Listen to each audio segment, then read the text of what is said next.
పవన్ కళ్యాణ్ మీద ఏపీ తెలంగాణ రాష్ట్రాల్లో పిచ్చి అభిమానం ఉంది. అతన్ని దేవుడిగా ఆరాధించే వాళ్ళు బోల్డ్ మంది కనిపిస్తారు. ఆ అభిమానుల విషయం పక్కన పెడితే కళ్యాణ్ నిజంగానే దేవుడు అనిపించుకున్నాడు. సహాయం చేసేవాడే దేవుడు అనే పాయింట్ తీసుకుంటే మనందరం కూడా దేవుళ్ళమే. అదే కోవలో కళ్యాణ్ కూడా దేవుడు. తీన్మార్ గబ్బర్ సింగ్ సినిమాల ప్రొడ్యూసర్ బండ్ల గణేష్ పవన్ కళ్యాణ్ని ఏ రేంజ్లో పొగుడతాడో అందరికీ తెలిసిందే. బండ్ల గణేష్ పొగడతాడు. పెరిగి కామెడీ రేంజ్కి కూడా వచ్చేసేంత పొగుడుతాడు. మరి ఆయన వ్యక్తిగతంగా పవన్ గణేష్ల మధ్య వ్యవహారం చూసుకుంటే గణేష్ చెప్పింది ముమ్మాటికి నిజమే. మరి నిర్మాతగా గణేష్కి అవకాశం ఇచ్చిన పవన్ కళ్యాణ్ తీన్మార్తో భారీ ఫ్లాప్ని అందుకుంటే వెంటనే గబ్బర్ సింగ్ లాంటి మాస్ సినిమాని అందించాడు.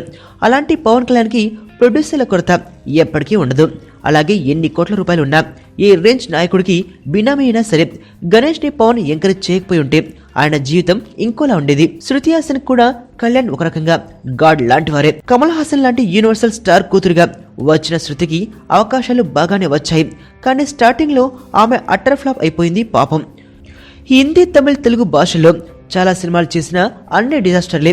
ఆమె మీద ఐరన్ లెగ్ అనే ముద్రను వేసేసి మరి ఆమెకు సినిమా ఛాన్స్లు ఇవ్వడానికి వెనకాడేవారు ప్రొడ్యూసర్లు, హీరోలు. సక్సెస్ లో భాగం తీసుకోవడానికి ప్రతివాడు ముందుకొస్తాడు. కానీ ఫ్లాప్ అయిందంటే మాత్రం ఆ సినిమాలో నటించిన హీరోయిన్ పైన ఐరన్ లెగ్ బ్రాండ్ వేసేయడం సినిమా వాళ్ళకే కాదు మన మీడియాకు కూడా బాగా అలవాటు. అలాంటి టైంలో పిలిచి మరీ గబ్బర్ సింగ్ ఛాన్స్ ఇచ్చాడు పవన్ కళ్యాణ్.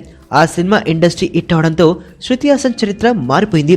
లైఫ్ టైమ్ గా ఇప్పటికీ శృతి హాసన్ గబ్బర్ సింగ్ పేరు చెబుతుంది కూడా. సందర్భం వచ్చినప్పుడు ప్రతిసారి పవన్ ని ప్రశంసిస్తూ ఉంటుంది ఈ గబ్బర్ సింగ్ గర్ల్. నీ స్నేహితుడు ఎవరో తెలిస్తే నీ క్యారెక్టర్ తెలుస్తుంది. నీ శత్రువు ఎవరో తెలిస్తే నీ కెపాసిటీ తెలుస్తుంది.